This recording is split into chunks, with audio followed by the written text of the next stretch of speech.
Magandang umaga, magandang hapon kung nasan man kayo. Good day everyone. Welcome to the Listening Tambayan. Yan. So I am Pat Carranza and I'm going to be your moderator for today's session.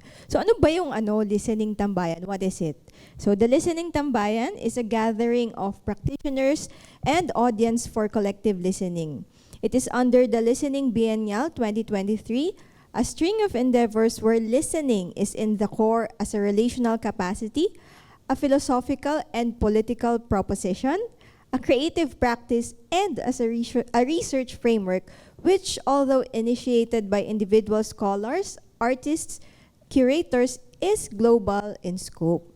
So this is the second edition already. The first edition was held in 2021, curated by Yang Yung of Hong Kong, Israel Martinez, Mexico, Buddhaditya Chattopadhyay, and its initiator and artistic director, Brandon Labelle. Yan. So the second edition, which is happening, it started last July 6 until August 8, is curated by Lisa Santos of Portugal, Gueli Morato of Bolivia, Raya Badran of Lebanon, and of course, sino pa ba? Our very own Dayang Iraula. Woo! Yan. Clap naman kayo dyan. Yan. So this event is co-presented by Alitaptap Artists Community, DZUP, UPCMC Department of Broadcast Communication, University Hotel UP Diliman, Multimedia University Faculty of Creative Media, Malaysia, Silpakorn University Faculty of Fine Arts, Thailand, Camoes Instituto da Cooperação e da Lingua, Portugal, Japan, and Hamburg Board of Culture and Arts. It is also sponsored by University of the Philippines Diliman, Office of the Chancellor, UPD College of Mass Communication, Goethe Institute Philippines, Japan Foundation Manila, and supported by Anima Art Space, BM Lab, Drawing Room, and UP Computer Center. Grabe ang haba, ang dami, no? So abangan nyo, marami pa yan ng mga events bukod sa Tambayan. So before we start, syempre hihingi tayo ng konting welcome remarks, konti lang kasi mahaba yung Tambayan, from our curator, none other than Dr. Dayang Iraula. Woo! Thank you, Pa. Thank you. Good morning, everybody. Welcome, everyone. Thank you for making time to join us in the Listening Biennial 2nd edition in Manila. The Listening Biennial, as Pat said, is a collective and collaborative endeavor in which listening plays a central role, both organizationally and conceptually. It is a listening gathering. This year, we are focusing on ecologies of attention, to whom and what we choose to listen to, and what such ecologies and choices imply. The listening session called Tambayan, which means to hang out or gather, appraises listening as a form of giving.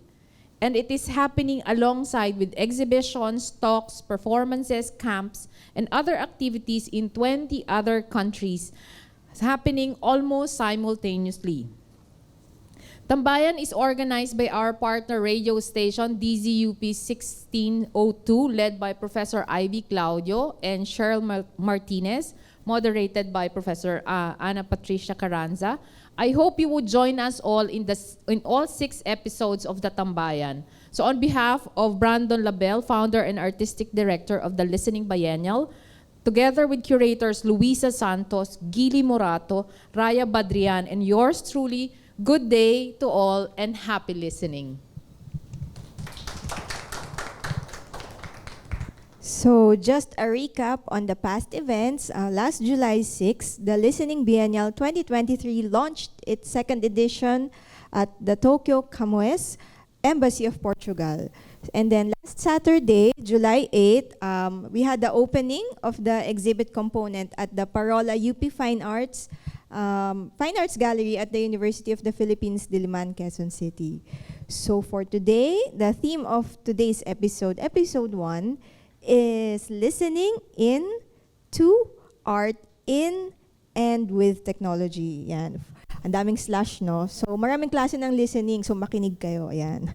For this listening tambay, we have with us today 3 guests. So meron tayong on-site and on Zoom. So on-site with us today is Doc Diego Maranan, and then we have 2 other guests, the Observatory in Singapore and Gary Warner all the way from Sydney.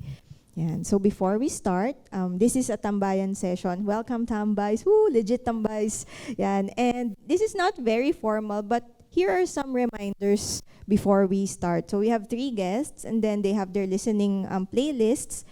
And then we have sort of mini discussions in between. But at the end, we'll have a discussion among the 3 guests and, of course, with our tambays. Yan. So before we start, please remember to observe the following.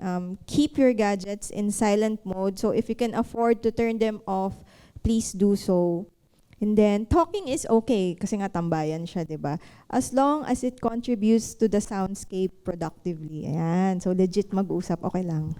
And then, please avoid distractions and be immersed in the sounds around you. So, ito na tayo sa ating first guest. Ooh, excited na ba kayo? Excited na kayo. Sinasabi ko na.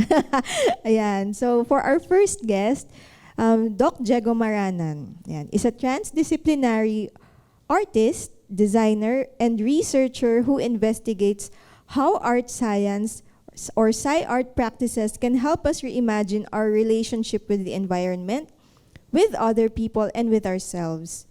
Building on his background in computer science, contemporary dance and somatic practices, and human-computer interaction or HCI design, Diego creates work that ranges from exploring how digital technologies are changing the way we move, as well as perceive human movement, to co-creating and socially engaged art installations that build symbiotic relationships between plants, computers, and people. Diego is currently working on identifying, mapping out, and enacting meaningful art science practices in the context of the Global South and in particular, the Philippines. He co-founded 2 organizations that are currently official university partners, Curiosity, a Manila-based design strategy firm that helps businesses, NGOs, and government design meaningful services, and SEADS, did I say it right? An international transdisciplinary network of artists, scientists, engineers, and activists who reimagine and reshape the future through critical inquiry and hands-on experimentation. Wow, di ba ang exciting? Ma-excite naman kayo dyan. Woo! So, Diego, before we start, can you give us at least a maximum of 3 things to observe for your listening session? Ano bang dapat naming isa-isip at isa-puso? Ayan, sorry. First of all, thank you, Pat, for that embarrassingly comprehensive introduction to what I do. 3 things to listen to in my playlist. I think just trying to get, number 1, the through line of the practice is going to be interesting, even for me, because yung work ko has been kind of, I say varied, sa totoo lang eclectic, and so trying to understand how this relates to listening was an interesting challenge for me. The other is there are a couple of sounds here that are quite subtle and quite unusual, and to listen to the complexity behind it and to imagine the sounds being in your bodies.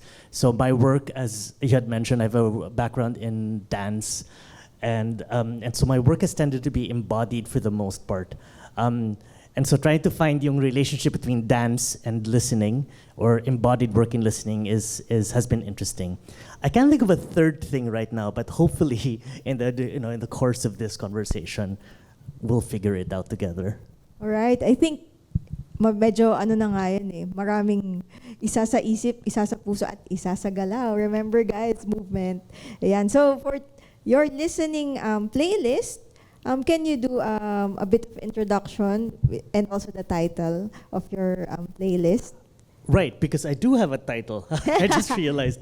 So, drawing from the theme of the Tambayan session this morning, I call this playlist Listening with Technology, Somatics and Embodied Technology Design, Creativity and Cognition, futures literacy, and intergenerational empathy. And that's basically kind of what I've been interested in, what I'm trying to move towards. So I think basically what I'd like to do is to take, and what I've done for this particular Tambayan, is to take the opportunity to review and reframe my current and previous research and artistic practice from the point of view of listening and attending, which is a really interesting, beautiful framework to think about. Sorry, I have notes, so I have my laptop open here. So I'm going to be discussing 3 strands of investigation in particular. So my past in somatics and embodied technology design, wearable tech design, creativity and cognition, and futures literacy. And then I'm going to briefly introduce this new line of investigation that I'm pursuing around personal oral histories and intergenerational empathy. All right. So for your first track, can you introduce to us what is it all about? Yeah. So tulad na nabanggit mo, I have a background in dance and somatics. So somatics is the study of the body from within, from the first person perspective. So parang very different from the way doctors, the medical profession view bodies. And so I'm interested in the intersection between artistic and scientific research and practice. And I'm really interested in transformative bodily experiences that come from becoming aware of how our bodies move. So I'm interested in proprioception, which is our sense of where our bodies are in space, and kinesthesia, our sense of movement. And so a lot of the work in the past that I've done has been focused on movement and touch, and very influenced by the work of one of my previous supervisors, Tekla Shiphorst at Simon Fraser University. And so in this strand of work, I think about touching as listening. And I think a really nice way to frame it was done by this Hungarian dance artist, Rudolf van Laban, who he lived in the first half of the 20th century. And si Tekla Shiphorst parang summarizes his view of touch as kind of the fundamental sense. So si Tekla writes in her PhD dissertation, Laban viewed touch as the precursor to our sensory capability, describing touch as the perceived change in the relationship of our bodies to the space-time continuum. Laban describes all of our senses as fundamentally tactile impressions of perceiving changes in space, changes in the light spectrum or chemical fluctuation in bodily fluid, or changes in pressure. So that's an interesting proposition, that touch is the fundamental sense, and even sound is basically a form of touch. It's parang the air touching our eardrums or our other soft and hard bodily, soft tissues and bones, and that is what generates the perception of sound. And this relationship between touching and listening can be found in a number of fields. So I like this particular medical practice that I came across when I was doing my research for my PhD. So there's this practice of chest percussion. So in chest percussion, the clinician, so the doctor or usually it's a doctor, uses their fingers to tap regions of the torso. And so what they do is they take their fingers, and you have to kind of lay it flat against your chest. And then you use your other hand and you tap. You tap the second, I think it's the second interphalangeal section. But this part of your hand, I'm not sure if, there is, so here, somewhere here. And you listen to the sounds that that tapping sensation makes. But it's not just the sound, you also feel parang tactilely, what is that like? So what's interesting about this practice is the use of the body, in this case, the doctor's body, as both a sounding and a listening device, in order for them to listen to another body. So it's interesting that aspects of the body itself become repurposed as a kind of listening technology. So this is, if we could play the first recording. Sorry, and just to introduce you, this recording is of an excerpt from an existing video online that describes the process of chest percussion And so you'll hear the doctor describing what to do, and then you'll hear the actual sounds that are made when you do this chest percussion.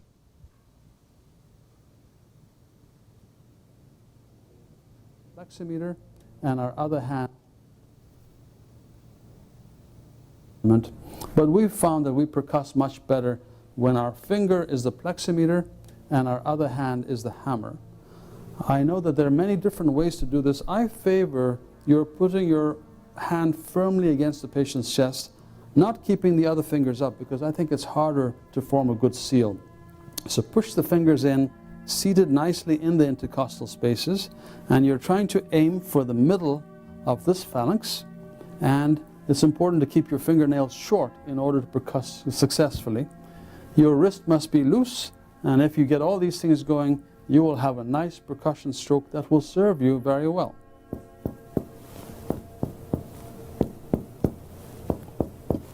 You're detecting a slight difference between left and right.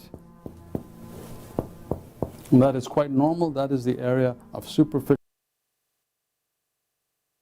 I think I just stopped it there, but that's an interesting sound, right? So what you're hearing there is the sound of your finger hitting your other finger, which is resting on the patient's body. So medical percussion is an example of a way to literally listen to the state of the body, using the body itself as a listening instrument. And so one of my main areas of research really is about that, listening to the body, or rather attending to the body, so body awareness. It kind of reminds me of a stethoscope. Yeah. Yeah. Na wala kang stethoscope, but you use your own senses. And for me, it makes you more in the moment because you have to rely on yourself, not on a gadget. Yeah, so that's a really interesting point. I can't remember what the history of of chest percussion is, but I suspect it's older than the stethoscope. Yeah. And so That's correct. Okay, there you go. Excellent. Okay, so from that very interesting medical percussion later, baka gawin natin yan. Gusto kong itry. So next one. So your next playlist is Mini Awareness Through Movement. So can you introduce that? Right. So as I said, I'm interested in body awareness. As I started very late in dance, I was okay. I still can, cut a dance floor if I wanted to. But what I found really interesting in contemporary dance training or contemporary dance practice is the training that you do as a dancer. So not only being in the studio and looking at yourself and dancing, but actually developing these practices for body awareness and somatic practice, which I had mentioned earlier. And so this leads me to the Feldenkrais method, which is a somatic practice of heightening body awareness. And like some other somatic practices, it's about paying attention to what exactly happens muscularly and skeletally when we move. And dancers are often familiar with practices like the Feldenkrais method. But what's very interesting about the Feldenkrais method is that it's kind of how it's framed. One of the goals of Feldenkrais is to make movement as easy and as pleasurable as possible. So parang a commonly used phrase to describe it is something that the founder Moshe Feldenkrais had used. So he talked about making the impossible possible, the possible easy, and the easy elegant. And so he was talking about movement in this case. Another way to look at the method is how it presents new neuromuscular pathways for movement, some of which can offer an individual more choices on how to execute a movement or a group of movements. And the idea is that if you can make someone aware that there are options for movement that are easier and more pleasurable and more functional, more efficient, then they will choose by habit to those kinds of functioning better. And so the method often involves attending to very small differences in movement. So you often, there are two versions of the practice. One is called functional integration, which is when someone directly manipulates another person. And that's also, that is really a practice of listening and attending, because you're really listening to how someone's body is responding to your movement. But that's harder to capture sonically. So what's interesting is that for this tambayan is yung second practice of Feldenkrais, which is called awareness through movement. And so here you'll have a teacher reading out instructions to students. And most of the time the students are lying down on the floor, on a mat, on their backs often, and they do these tiny, tiny, gentle movements. And the idea is that you just attend to very, very subtle differences in how you move. And so the next recording is part of a recording of me reading the introduction of an article that I wrote in 2015 that introduces the reader to awareness through movement in the Feldenkrais method. Start by making yourself more comfortable in the current position you are in. If you are sitting, for instance, sit as comfortably as you can. Close your eyes and turn your attention towards yourself. Are you aware of your breathing? If not, just notice how you are breathing. Which parts of your torso are moving when you inhale, and which parts are moving when you exhale. Don't try to change anything, just lightly direct your attention to your breathing. Throughout this exercise, try simply to observe yourself and resist the temptation to change or fix anything about yourself.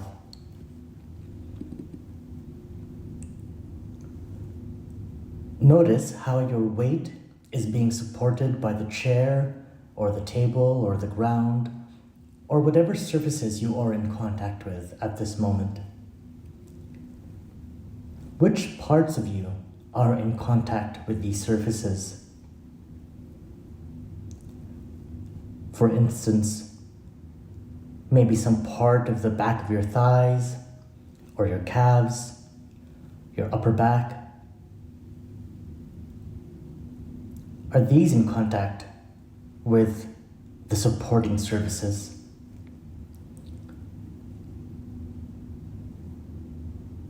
If those parts of you that are in contact with whatever surface you are resting on, if they were smeared with ink, could you imagine the size and the shapes of the ink blots that you would be making on the surfaces?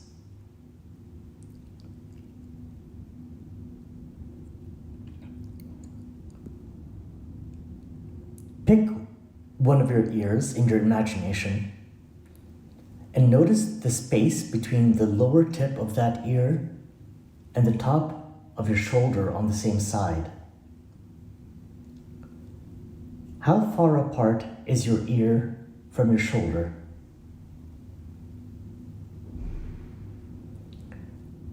Is the distance between your right ear and right shoulder the same distance as that between your left ear and left shoulder?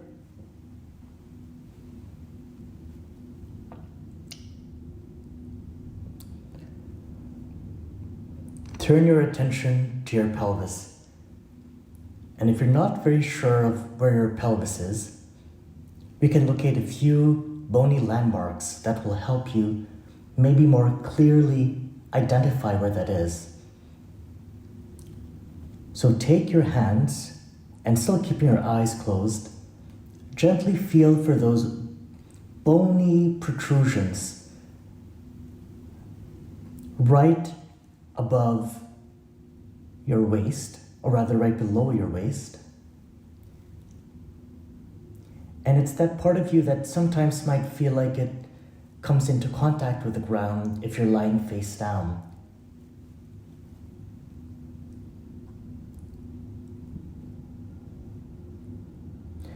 Those are your anterior superior iliac spine. Those are the points of your anterior superior iliac spine, and they form the front part of the bowl-shaped set of bones that we call your pelvis.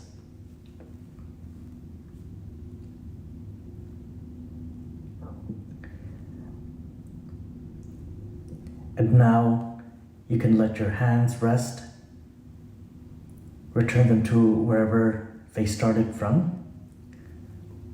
And now that you know where your pelvis is, can you notice where your shoulders are relative to your pelvis?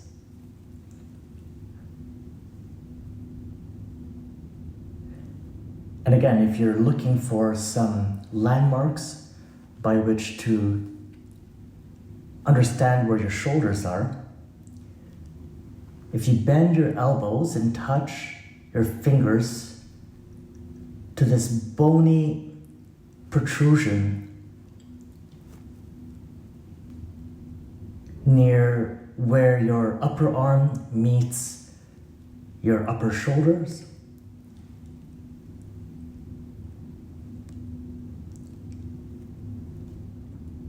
think of those set of bones and imagine how they relate to your pelvis, to your anterior superior iliac spine. Are you leaning forward or backwards in relation to your pelvis? Or is your torso balanced right on top of your pelvis? You don't necessarily need to get these answers right. The important thing is that you are attending to these relationships.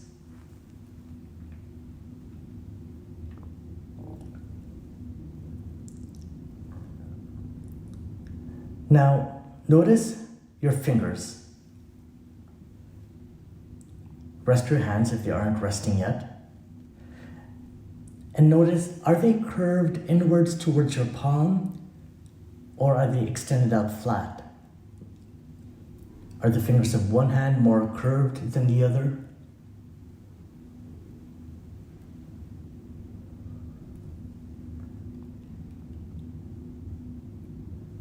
And once again, just pay attention to how you're breathing. And notice if there's been any difference in the way you breathe now from when you started this activity. Now, open your eyes and bring your attention back to the room. Notice if you feel any differences in the way the chair or the floor or table feels to you compared to when you began this activity. If there is another person in the room with you, notice if anything has changed in the way you feel or think about them. Notice any other differences in what you can sense and feel compared to when you began this activity. And finally, notice if you still feel comfortable in your current position.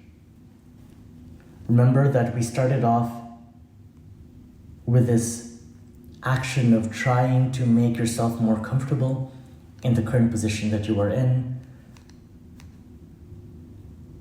Would you arrange yourself differently in your current position so that you feel even more comfortable? And if so, do it now.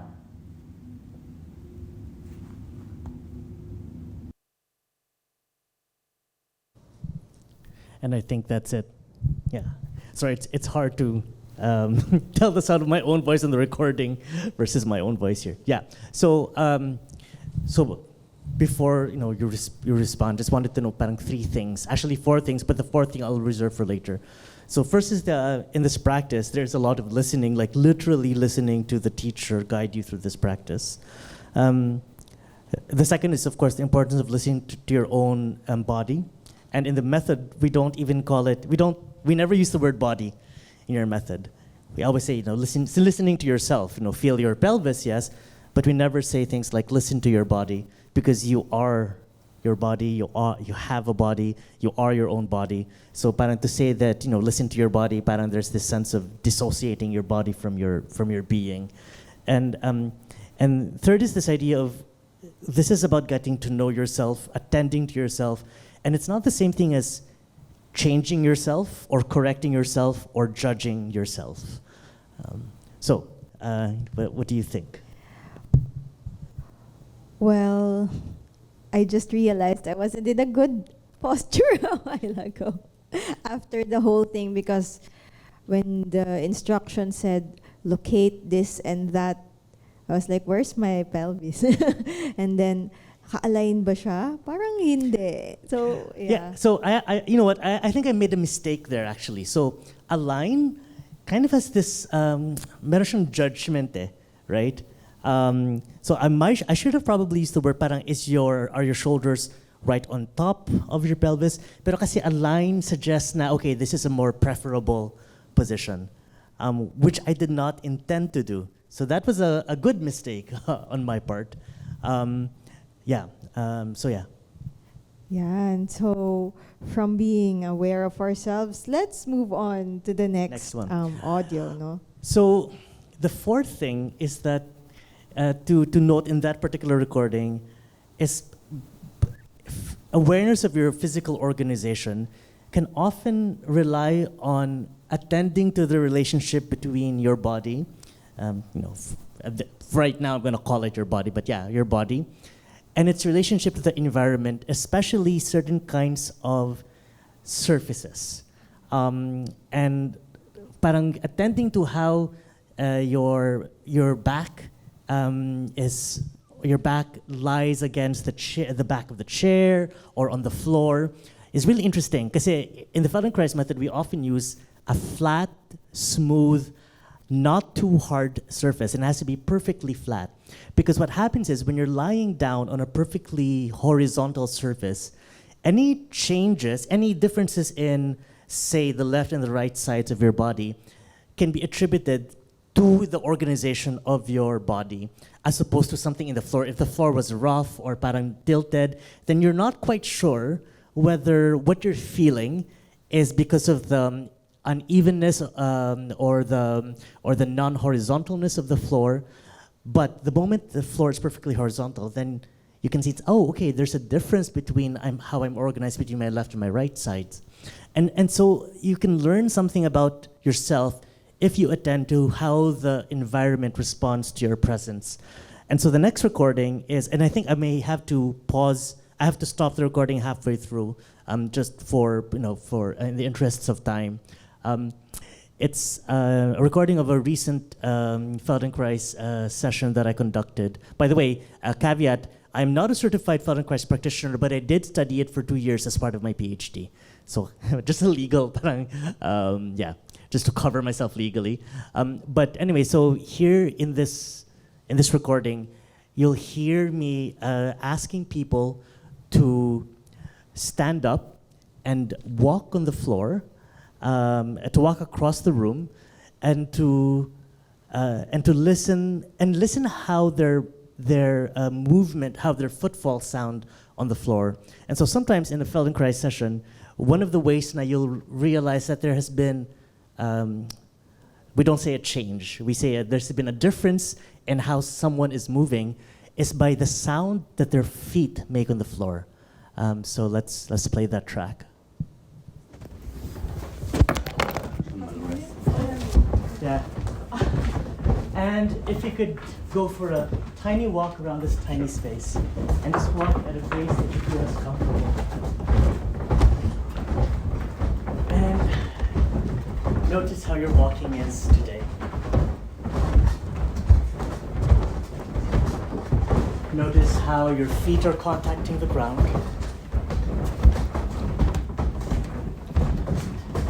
And so, as your feet are contacting the ground, notice if you put more weight on the heel first and then the toe, or is it the other way around? Or do they meet the ground at the same time? So, listening to how the sound that your feet make on the floor gives you an indication of how you're walking. Are you going heel first and then toe, or is it toe first and heel, or is it the same time? And that reveals something about how your walking is organized.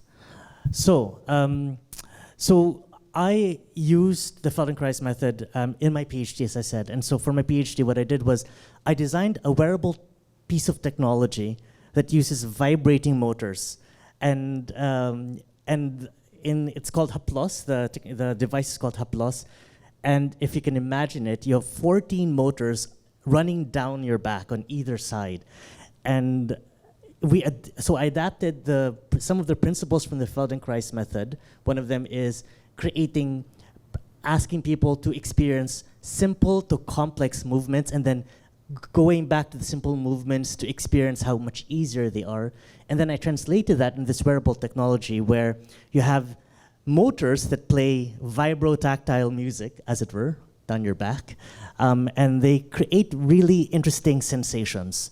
And so maybe we could play there are 2 recordings, let's play them one after the other.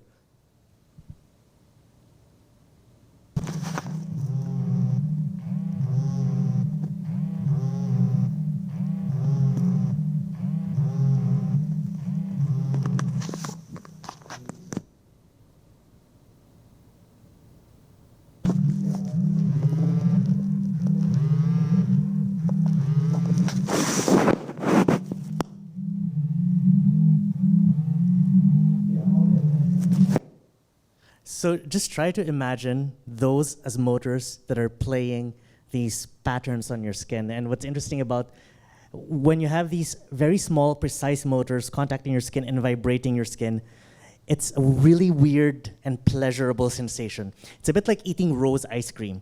Like when you eat rose ice cream, hindi mo alam, am I smelling rose or am I tasting rose?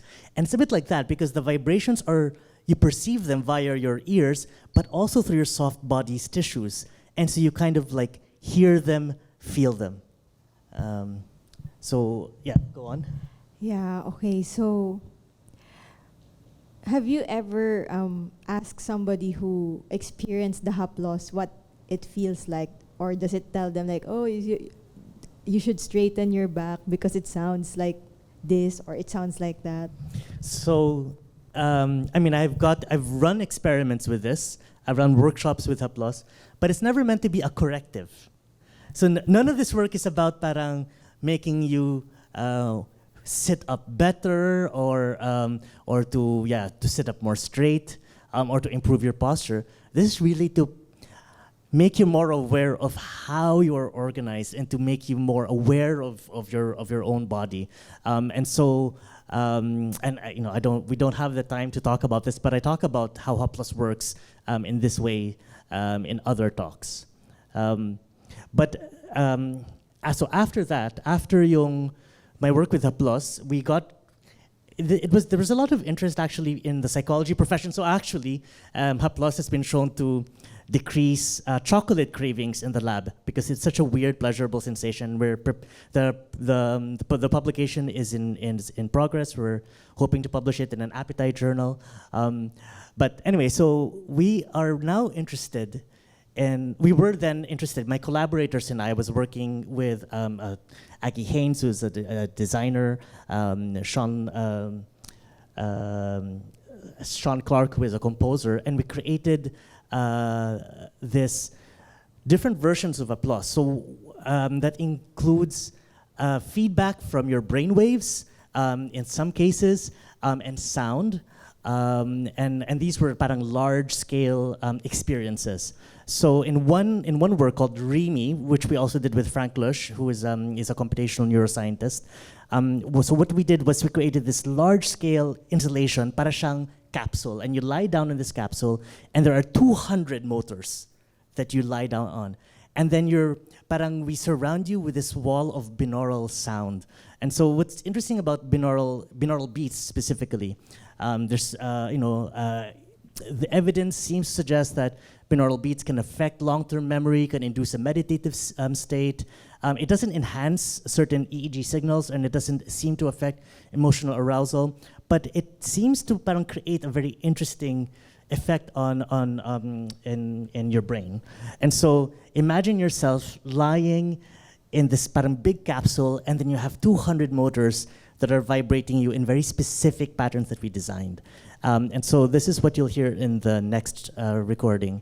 This is just an excerpt of what it sounds like.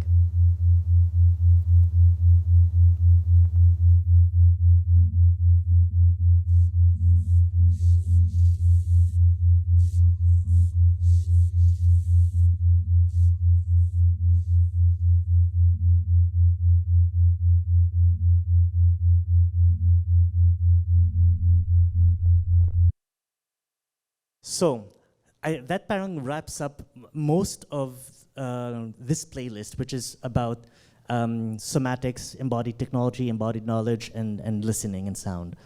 And so, very briefly, because we don't have a lot of time, I'll talk about parang two other strands that I've been working on. So I'm part of this collective which you mentioned, Seeds, and we're very interested in futures literacy.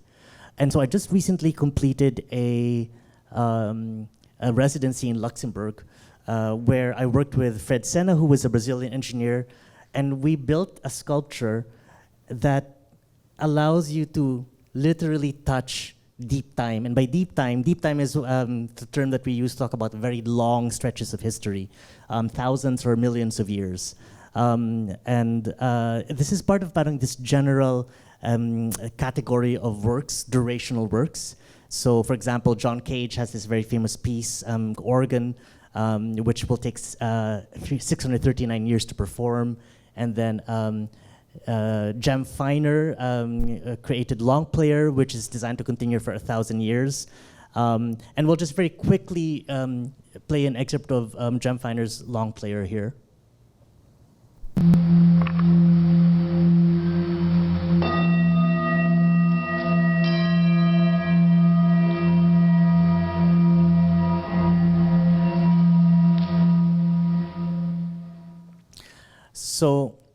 So those were durational works. For the work that I just did, we weren't creating an audio experience. Instead, what we did was we built this sculpture that had 24 gears in them.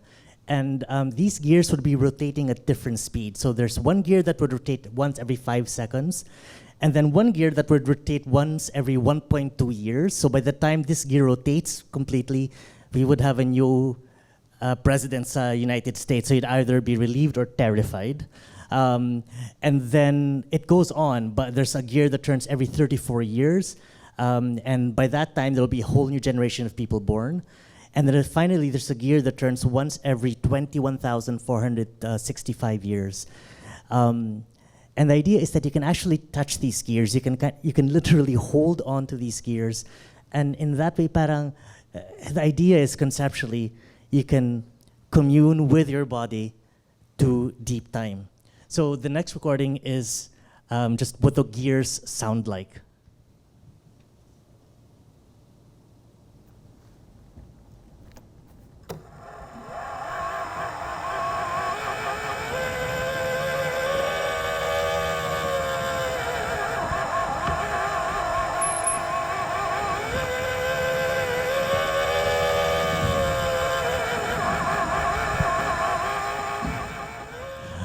So even though sound was not really a part of the installation, it actually inevitably became one. So we actually have to figure out what to do with these sounds.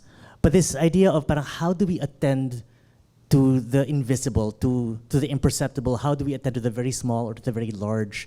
So can we somehow through art develop a relationship with 5,000 years down the line, with the future 5,000 years from now?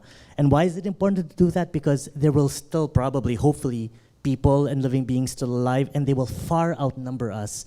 So it's important to think about the present, but someone needs to think about the future, and especially the deep future. And so that's kind of the parang space I'm working in now. So the last part, actually the very last recording in my playlist, kind of highlights this new direction that I'm turning to. So if you can see, parang all throughout this time, whether it's through touch or listening or other ways of attending, I have been attending to myself. I've been attending to other people, other students, other dancers. I've been attending to the natural world through my previous work, been looking into the future, and I've kind of actually neglected to consider the past and uncovering or reconstructing the past, or more intimate and domestic spheres. And so these days, I'm really interested in attending to the elders in my family and listening to the stories that they tell. So I'm particularly interested in getting to know my mother. My mother is my last surviving parent, in ways that, listening to her and attending to her in ways that I simply couldn't as a child, as a teenager, as a young adult. And so interestingly, my mother is a very, very avid social media user. And so I'm quite interested in the media that she shares online and to understand what this says about her inner world. What are the stories that she tells about herself, about society, through Facebook? And so my mother is an activist and a human rights advocate and also a poet. And so this last recording was done by the Philippine LGBT Chamber of Commerce of her reading a poem. And we'll conclude with this. And so just to show that how now I'm trying to move into a space that is both more personal but also more political, and trying to see how this works within the context of this art science practice that I'm developing. So here is my mother, Aida Santos.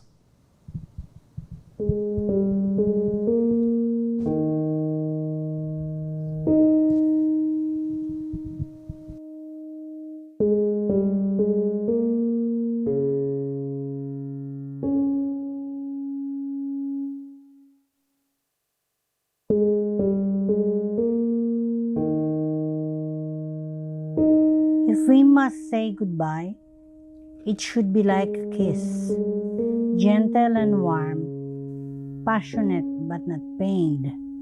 We are both women. We know the contours of our grief. In loving and living, we must harvest joys like blooms in May, lining the alleyways, in places quite unlikely along the path, littered with rubbish. A bougainvillea shoots up, pink flowers daring the smog of this city's mornings. Ako si Aida Santos. I also use the name Aida Santos Maranan, 67 years old. Dati akong aktivista. Marami akong pioneering work on women's and gender issues. Sumusulat ng tula at ng iba-iba pang forma ng literatura. Yun nga, human rights activist, advocate. Marami akong na-found na women's groups, one of which is Katipunan ng Kababaihan para sa Kalayaan. Ang Kalayaan ay isang grupo na tinawag ang sarili niyang feminista. Ang layunin nito noon ay makapagsimula o makapagtayo ng isang autonomous women's liberation movement na noong panahon na yon ay hindi katanggap-tanggap kasi mas may diin sa class struggle, class issues, hindi noon tinatanaw pa yung issue ng kababaihan o ng gender, yung gender na natawag. Doon nakita namin talaga na kahit sa isang masigla, buhay na revolutionary movement, hindi nawawala yung patriarkiya. Meaning, kita namin talaga yung second class status ng women, kahit siya ay comrade kasama. At napagkaisa namin na aralin natin bakit gano'n, no? Na sa isang revolutionaryong sitwasyon at kilusan, naroon pa rin ang patriarkiya o hindi pagkakapantay-pantay. Noong 1970s or even 80s, no, yung term na LGBT ay wala, hindi yan existent. Hindi nga tanggap ang konsepto ng LGBT. The fact na walang term. Yeah, I think that was just an excerpt of the recording. So that basically concludes it. Parang it was very top-heavy, no? But yeah, parang this is kind of the space that I'm trying to move more into. Yan. Medyo na-stun ako ng konti as a medyo ka-age ni mama niyo po yung mama ko kasi. So, medyo na-stun ako. Ayan. So, thank you for sharing your work and also your personal life also in your playlist. So, thank you, Doc Jegom, for your playlist. Ayan. So, maybe our tambays have a few questions before we go to our next. Okay, so maybe let's go to our next. At mamaya na lang yung mga questions at mga, ang tawag dito, mga comments. Ayan. So let's move on to our next guest all the way from Sydney. Ayan. So here's our guest, Gary Warner. He is an artist who builds unique sonic instruments, drawing machines and sonic kinetic assemblages, creates audiovisual digital media, makes spatial installations, devises improvised context-responsive sonic performance events with portable technologies, volunteer performers and assemblages, and explores the infinite potentials of expanded drawing. He was twice involved in the delivery of the Australian Pavilion at Venice Biennales in 2001 as technical director, media producer, and installation supervisor for Lyndall Jones' Aqua Profunda, and in the 5-person creative director team of Australia Abundant for the 2008 Architecture Biennale. In 2016, he curated the exhibition Fieldwork Artist Encounters for the University of Sydney College of the Arts Gallery. In 2020, he launched the sound art podcast, Sonic Sketchbooks, with 75 episodes published by early 2023, and together with Ross Harley and Empty Hill, founded the electronic improvisation trio Chordata to create listening experiences. He is a lecturer in both experimental drawing and digital media at the National Art School, Sydney, where he also runs experimental sound circle for collaborative sonic investigations. So before we start, Dr. Gary Warner, can you give us like 3 things to observe for your listening session? Thank you, Pat. Thank you, Diego. That was really fantastic to listen to. An interesting little connection there. Lyndall Jones, who Pat just mentioned, is a Feldenkrais practitioner who I worked with in Melbourne in the 1990s. But 3 things to listen to here, I guess. I'm the same age as Diego's mother. So this is an intensely abbreviated journey through a kind of an archipelago of projects spanning almost 50 years in making art with sound. And I've made the selections today based on technology and methodology. Secondly, all but one of these tracks is an excerpt from a longer recording. So the full compositional intention of each work, particularly the temporal modulation, is somewhat obscured. And thirdly, I'm going to very briefly introduce each of these 10 3-minute long tracks to provide a little situational context about each one and sort of about the technologies and methods that we used. So I hope you find this little time-traveling journey of interest. Yeah, so thank you for your 3 reminders for things to listen to during your playlist. So for your first track, Sonic Sketchbooks, episode 75. So can you tell us something about it? Sure. I'm going to begin with this track because it's sort of in the present. And then I'm just starting my screen there. There we go. I'm going to start with this track because it's in the present, and then I'll go back to the late 1970s and begin journeying forward again in time to return to the now. This first track is an excerpt from episode 75 of my sound art podcast, Sonic Sketchbooks. Most episodes present a new composition created with files from my sound library archive and sounds recently recorded either as field recordings or in experimentation with synthesizers and sonic kinetic devices and so forth. In this episode, I used a series of field recordings and EMF recordings made at a remote farmstead in New South Wales.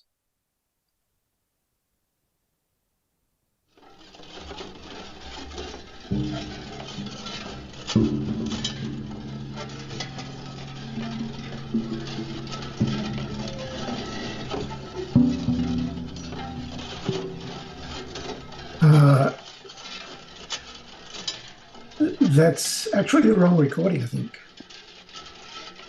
Oh, no, it might be right.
Thank you for that, Gary. So maybe we can move on to your second track. The next track is experimentation with 4-track and cassette experiments from 1979 to 1981.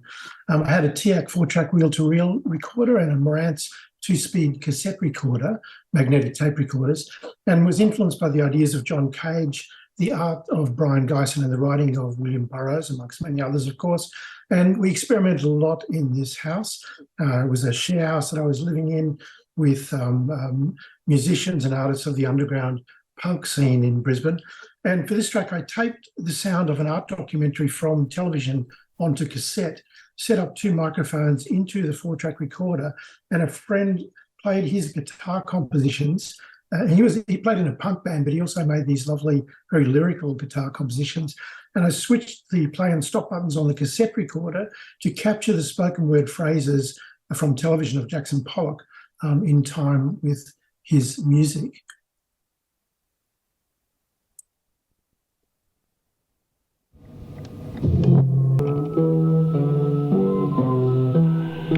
Abstract.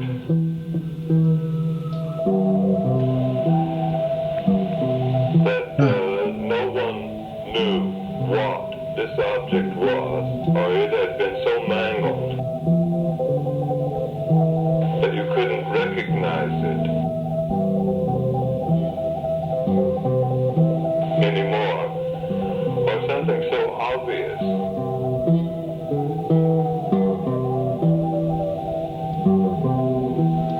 that you didn't think about it.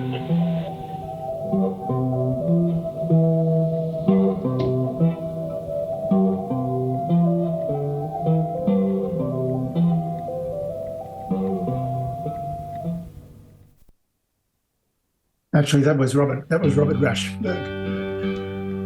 This is Jackson Pollock. My name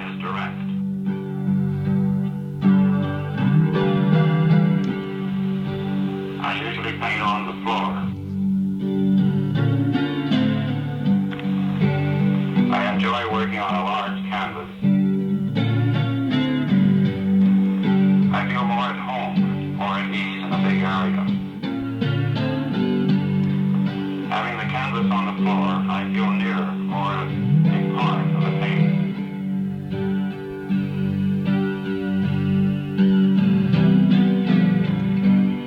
This way I can walk around it, work from all four sides, and begin the painting.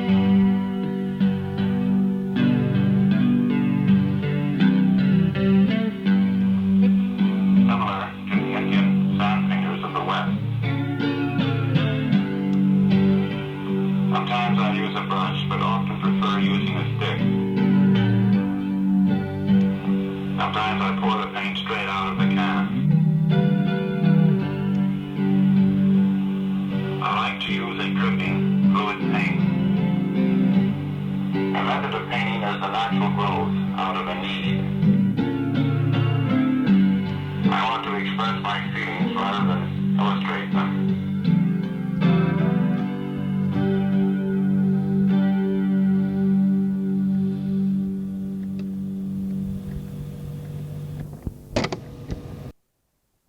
Thank you. I'll just keep moving through them, Pat. Yeah, sure. You can go ahead with the third track. Okay. This is from 1982. In the early 1980s, heavy industry was moving out of Australia's inner cities, where it had been established in the late 19th and early 20th centuries to be close to transport and labour. And underground artists began to inhabit the resulting abandoned, derelict and soon to be demolished industrial buildings in the Brisbane CBD. And one was an old flour mill called Redcomb House. And we would gather there in that derelict building with recorders, instruments and gadgets to perform impromptu sound events, performance events. And this excerpt from one of those 1982 afternoons includes sounds of the Casio VL1, which is the first microsynthesizer made by the Japanese electronic calculator company. Other sounds include my manipulation of cassette recorders in the space and playing a soprano saxophone and other people rolling and dropping objects down these big spiral steel chutes where bags of flour once used to slide between the floors of the building.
Thank you. Thank you. Yes. Next one, please, Gary. So that was made by placing the cassette recorder on the ground and then people sort of moving around the recorder as a kind of point of focus.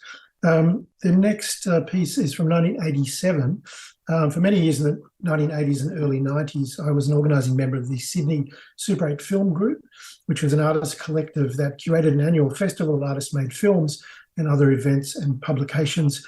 And Super 8 Film provided an interesting independent avenue for DIY experimentation with lo-fi sound and vision. And it was an entirely sort of manual methodology. Shooting, editing and sound layering were all done in analog processes. This is all completely pre-digital. So some of us even developed our own film with the gritty resulting artifacts being accepted as part of the ethos and aesthetic. So this recording is an excerpt from Resistance Today, a Super 8 film that I made for an HIV/AIDS benefit screening in 1987.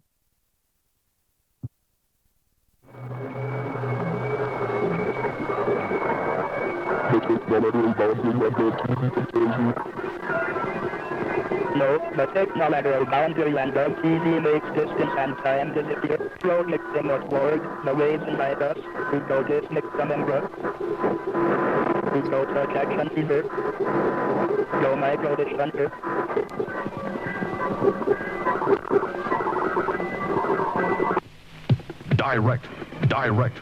Direct from the entertainment center. Direct comes an exciting season of drug smuggling ring. See the Giants. The State Department has the Soviet Union. And many more. Direct. Commencing Monday. Attack on American policy. Direct. Auto defense system in space. Continues. Champions have battled it out. The Soviet Union. They're the best in every way. He's obviously smart and educated. Washington, the Senate Armed Services Committee has voted to release funds for the production and installation of a drug smuggling ring.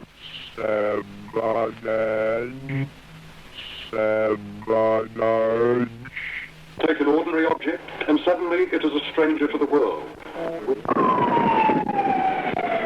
To the world.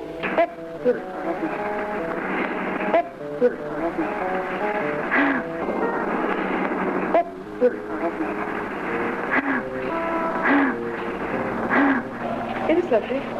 It is lovely. Ever noticed a little bleeding? A red smudge of blood? And a little bit of consciousness.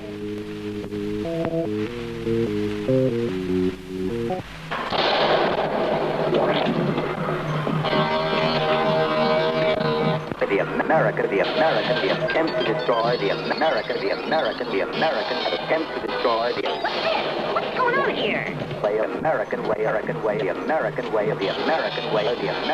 the attempt to destroy... Hey, what's this? What's going on here? The American way, the American way, the American way, the American way of the American way of the American way of the American way of the American way of life. That attempt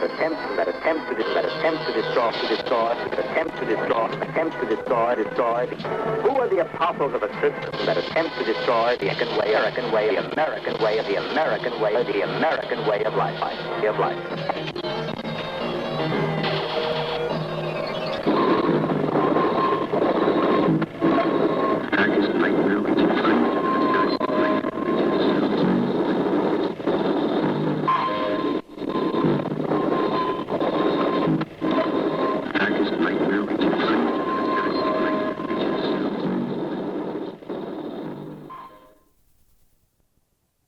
The image there was a collection of still frames from that film as part of another exhibition project. So track 5. Yes, please. Is from 1988. In 1988, I made my first international trip, flying first to Tokyo for a week and then to Europe with my treasured Marantz stereo cassette recorder, boxes of TDK blank cassettes, and a pair of lapel mics in my luggage. And my project then was to make field recordings along the way, each the duration of one side of a cassette tape, about 20 minutes. It's a methodology I've stayed with, and I still make 20-minute long field recordings, even though, of course, digital technology can record for hours uninterrupted. This next track is an excerpt from cassette recordings I made walking through the outdoor artworks of the 1988 Ars Electronica Symposium and exhibition in Linz, Austria, a very important sort of media arts festival that still continues today. The entire wandering recording is available on Sonic Sketchbooks episode 17. And the artwork you will hear in this excerpt is Solar Music Hothouse by American artist Joe Jones. It's an early example of using solar panels in an artwork to power motors that randomly sonify instruments, the chaotic outcome being dependent on the time of day and the amount of cloud cover.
Okay, I know this is a lot to be jumping around in.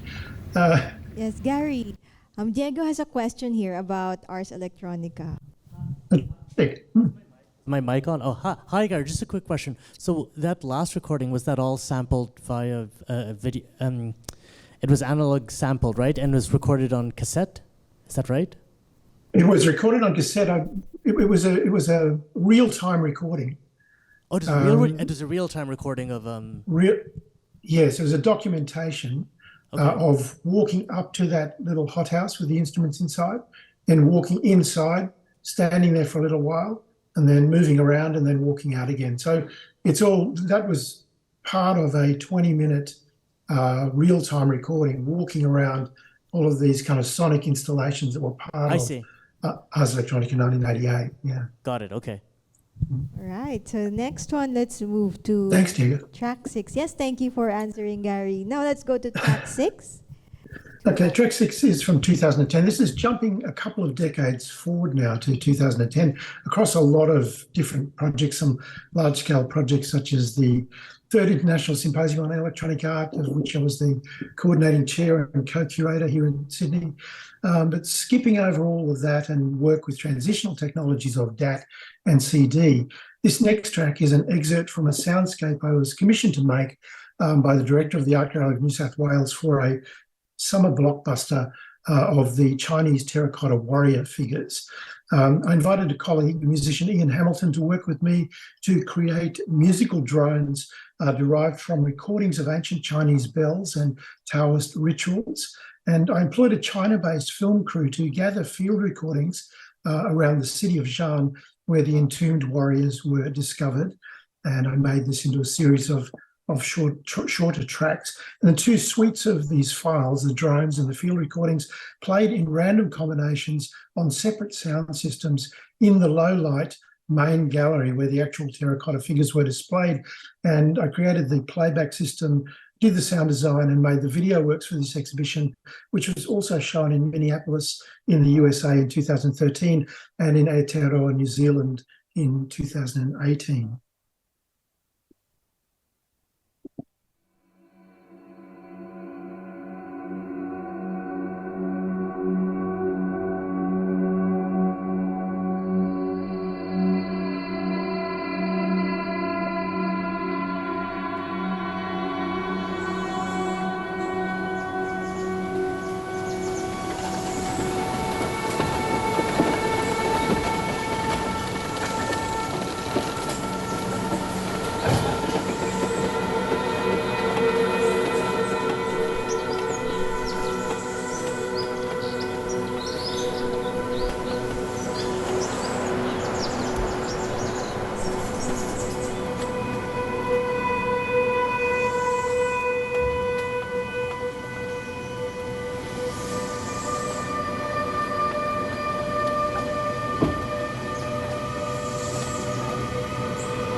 Thank you.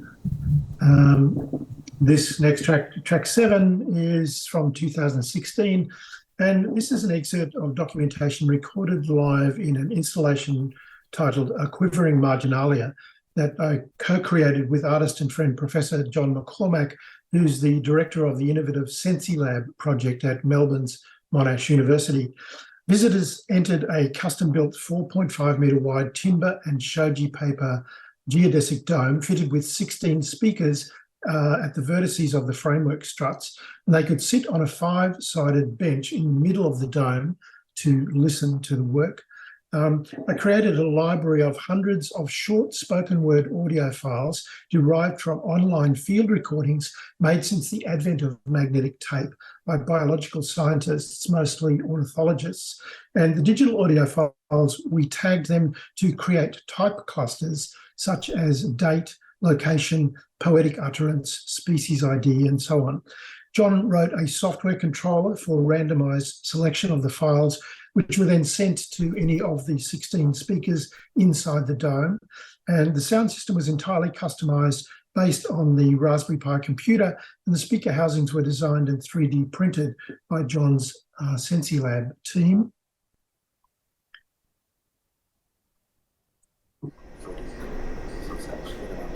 The 8th day of November 1967. The 23rd of March, This is Rio, number 18. 1954. The date is 23 March 1978. 2 p.m. April 20, we haven't observed 1977. this 10 April 1978. 14 September 1977. 3 October 1977. Miranda Rustica was recorded the 26 February 1970. at approximately 10 a.m. Boy, Camoes, recorded Miles to Thega House Garden, 24th of January. Coming near the end of the tape. The 14th of December 1964, at approximately 1740, the Kanzabi Duck Dam, Ukambani, Nairobi.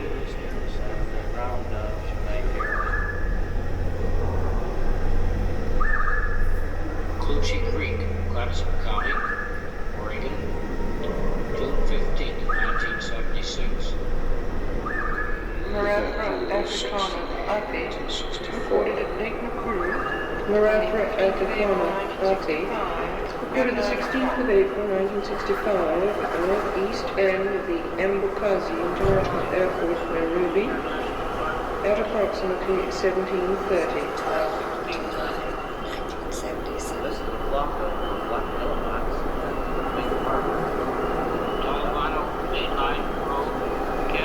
Evo Capensis Mackindera, recorded at Rivercombe Farm, Dundori, on the 5th of June 1964 at 17:45.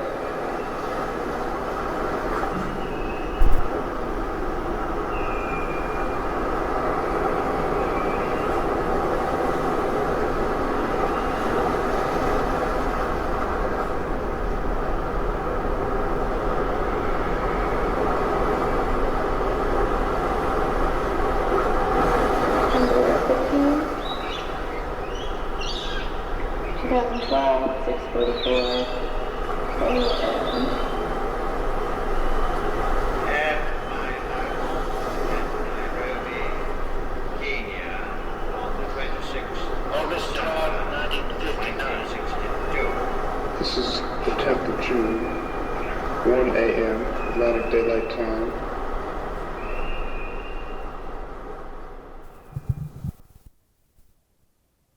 Okay. Track 8 now. This is from 2016. This is an excerpt of documentation recorded in my multi-speaker installation titled Sound Tracker. For this project, I prepared over 200 6-minute excerpt audio files exclusively from my personal archive of decades of field recording and sound exploration. 5 tall pyramid-shaped constructions are arranged in a circle around a custom-built pentagonal bench, the one that you just saw, another version of that. Each form or each sculpture houses a high-quality speaker and an iPod player set to shuffle play.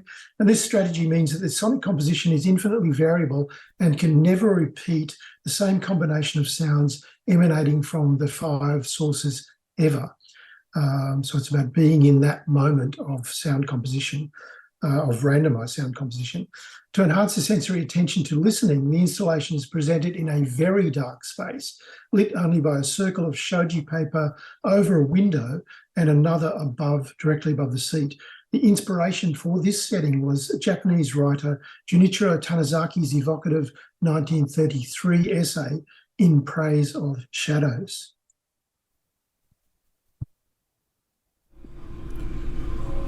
17th of November 2016. I'm at ES 74 Gallery in Alexandria in Sydney, and this is the sound of my sound installation project, Sound Tracker.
ABC 朝日放送のラジオ番組「ドッキリはっきり宮沢康です」のコラボレーション企画として、私宮沢康が日本史と歴史の街伏見の玄関口中所島までご案内をさせていただきます。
Hi, Gary. Thank you for the 8 tracks. So before you go to the 9th track, Diego has another question for you.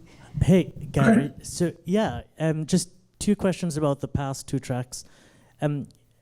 Were they both done in geodesic domes or only the last one?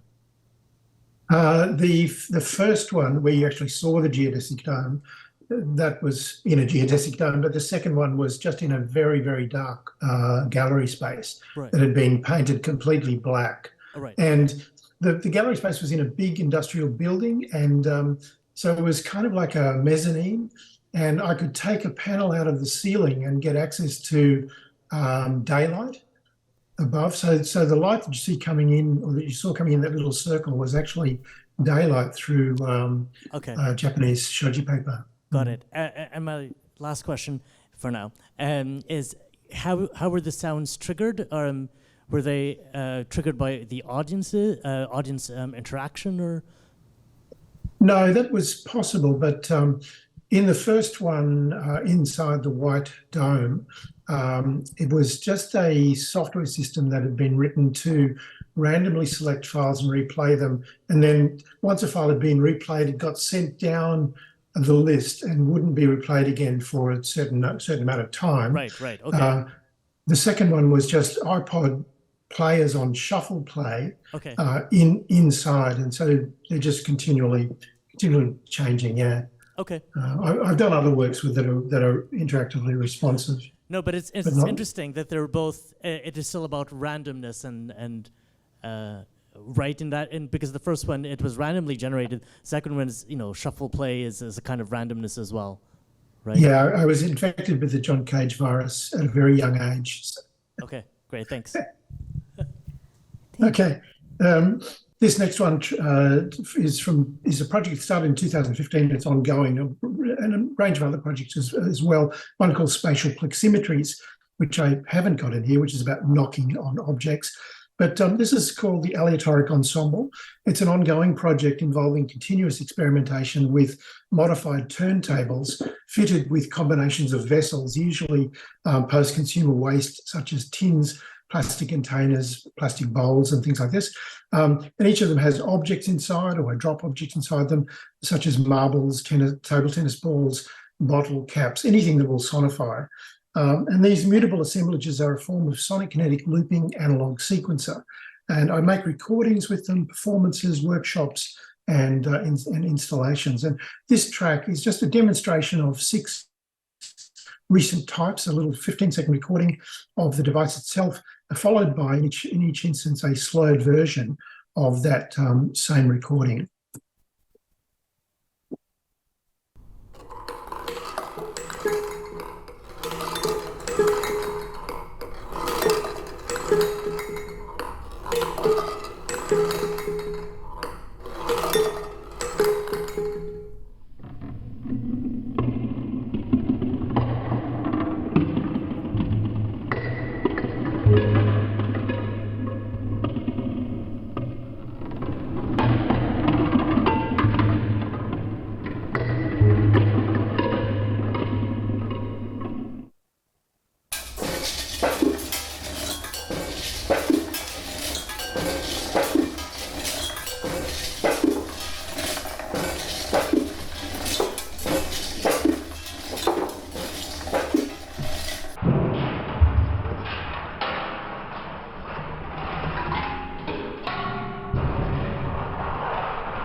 Okay, wow.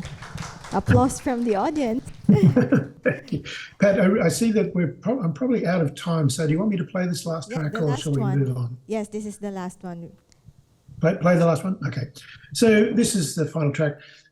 Since 2020, I've been working with two colleagues, also artists, non-musicians, to create durational listening experiences of live improvised sound using modular synthesis, unusual and custom-built instruments, field recordings, spoken word and objects.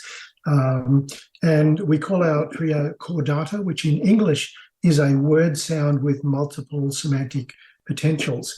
And it was sort of based a little bit on the fabulous Japanese group, Marginal Consort. During the 2021 global lockdown, we devised a procedure where we shared STEM digital audio files online, each adding a layer in sequence to build a finished track so that each final track had one layer from each of the three members, all living in lockdown apart from each other. We made about 40 tracks during the lockdown, each of them approximately 4 minutes duration, and this is one of them.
Yeah. So thank you for those 10 tracks, Gary. Thank you for preparing your playlist. So maybe we'll move on to the next, and later, please stay. We'll still have a discussion with the two others. Thank you, Gary. Thank you. I'd just like to thank everyone there for their listening attention. Thank you. All right, so down to our last guest for today. So our third guest, the Observatory, is here with us through Zoom. Hi, guys. Yeah, so I'll introduce you guys. So the Observatory, far from silent and objective as its name suggests, is a band whose music and cultural ethos is to respond and speak back to the contemporary afflictions in Singapore and the global milieu. Its current constellation comprises multi-instrumentalists Cheryl Ong, Dharma, and Yuen Chiwai, who tread on improvisation, intermedia experimentation, and noise-adjacent territories. In confronting new forms of disorders, the Observatory restlessly turns upon itself to agitate, to comfort, and to resist. Drawing on old and new lexicons, the Observatory seeks to bridge artists and expressions.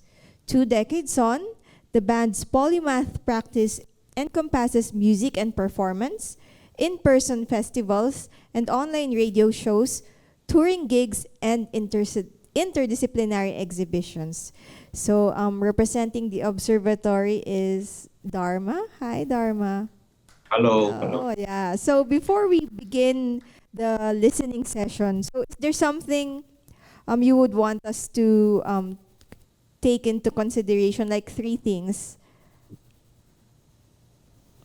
Well, firstly, Yuen Chiwai is not able to join us, so something urgent. So Yes. Hi, Cheryl. You're also there. Cheryl is here. Yes. Hi. So, Hello, everyone. So Dharma, So yeah. yeah, these what we have presenting here are sounds from our exhibition that we did in 2022. It's an exhibition called Refuse, and just to give you an idea of the exhibition, that there were various stations. So we picked 3 stations, the sounds from 3 different stations that we thought would be great to present at this listening session. Yes. Okay. Hello? Yeah. Okay, so can you tell us about sounds from Refuse? So what is it all about?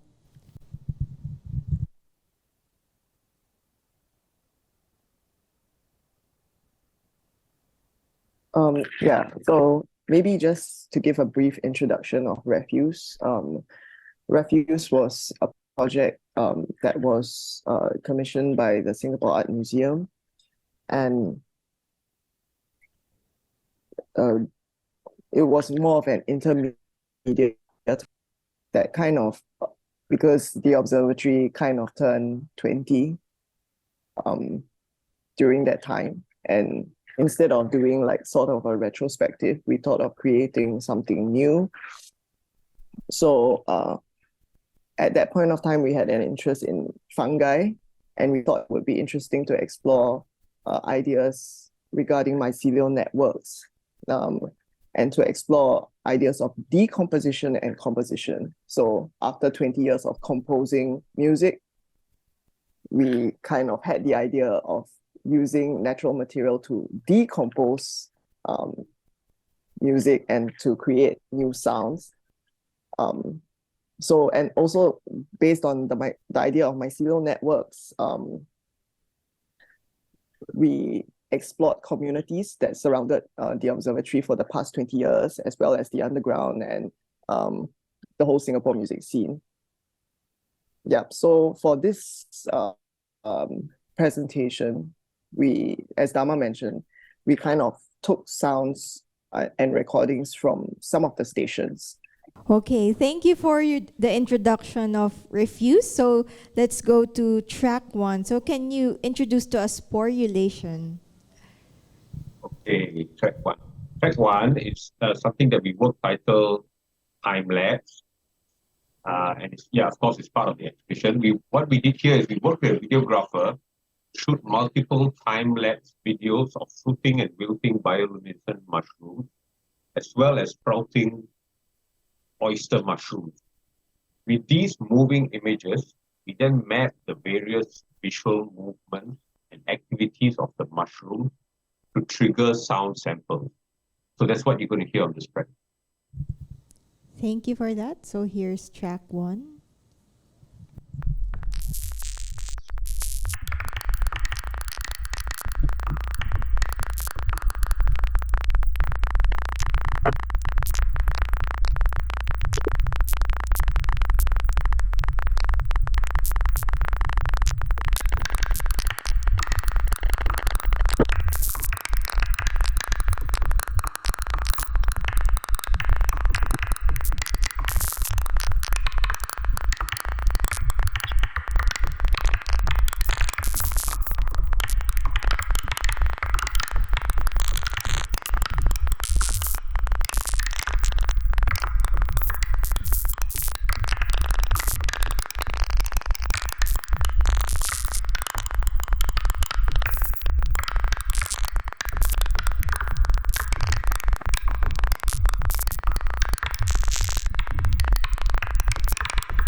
Thank you for that.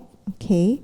So let's move on to your second track, Mycelial Orchestra. So how is this like different, or how is it similar to the first track? And maybe you can describe it. Yeah, so for the second track, it's called Mycelial Orchestra. We hear sounds of what we titled The Island. So the main exhibition had quite a few stations, and this was like the main island, comprising of several instruments that were made out of mycelium, as well as some overgrown with fungi. So these instruments were then mechanically activated by motors and solenoids, which get their electrical pulses from a visual mapping of several Petri dishes of live growing mycelium captured under a microscope. So we would then swap out the Petri dishes, like how you would swap a vinyl record from time to time. as they give out different patterns. So the dishes would be sometimes also filled with mycelium, and then we would change it out with a new petri dish, and just to see how the different growth in the petri dish would affect the sound and how the motors reacted differently to that. So what would be similar to the first station would be we use a visual mapping as well of the mycelium growth. What is different is that the first piece was only kind of, the sound came from visual mapping only, whereas for this station, it kind of then was used to trigger the solenoids and making sound in real time. So it would hit the guitar strings, for example, it would hit bells, it would hit sound boxes, and you could see the motors and solenoids like moving right there. Thank you.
Okay, thank you for that second track. And before we go to our last track, it's quite very long. It's the longest track that we have today. So you have a short description here, but I want you to describe it more. Like how is it different from the first two?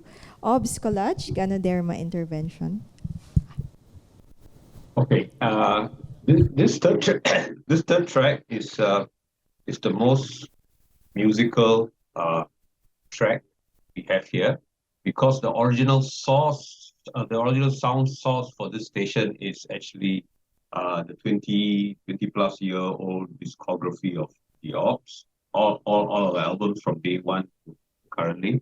So it's a random selection of tracks that are actually tweaked and affected by Ganoderma mushroom. This station particularly, Cheryl worked on this station quite hard. So I will maybe pass the time to Cheryl to describe a bit more on the process. Yeah, so I think for this station, we also had the help of, including the island as well, we had the help of these two technologists, Lynette Quek and Chok Sishuan, to help us with the mapping as well as with the sensors and all that. So basically what happened is that we had a jar of Ganoderma, and then we put sensors inside as well as needles into the mycelium and put it through like a spiker box. So it kind of received electrical signals, and we put it through Ableton. So the whole Ops discography or selected discography was placed, the tracks were placed in Ableton, and the electrical signals from the spiker box kind of then triggered the tracks that were supposed to play, as well as some effects that we've put, like glitch and delay and stuff like that. And this idea actually came from an analog. So we had a CD. We had a friend who had a CD. Dharma had one as well, which was an old CD. And then we started to realize that mold had started to grow on the underside of the CD. And when you put it into the CD player, then the songs naturally started to glitch. And we kind of wanted to then remake that whole idea of decomposition. And so it became sort of like a mushroom DJ sort of thing, which played on its own as the fungi grew. Yeah, so every day was a sort of like a different thing. And this recording is just an excerpt of one of these days. Thank you, Cheryl. So before we move on to the recording, Diego has a question for you guys. Hi, Dharma, Cheryl. Just two quick questions. The first one, about the previous track, was there an underlying compositional structure that provided the overall shape of what we heard? Or was it purely based on the visual mapping that you were doing? Yeah, it's purely based on the visual mapping, but you can hear some elements like there was a guitar, right? There was a guitar made with mycelium, okay, with normal guitar strings. So these strings were tuned to a certain tuning, an open tuning. So in a way, you can say that forms a little bit of the structure because it gives a little bit of the background role. But everything else, maybe when certain skins were being triggered, the skins were also tuned to a certain pitch, a rough pitch, so that it kind of sits well with all the other sounds. So that's the kind of composition involved. But exactly how and when what is triggered is totally from the Petri dishes.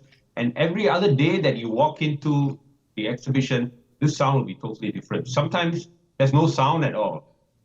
So it's like we feel that those moments were the times where the mushroom decided that now we don't want to play for you, something like that. Right, because towards the end of the track, there was suddenly this kind of ambient, very open sound that was not as detailed as earlier. So that was purely because of what was going on in the Petri dish. Is that right?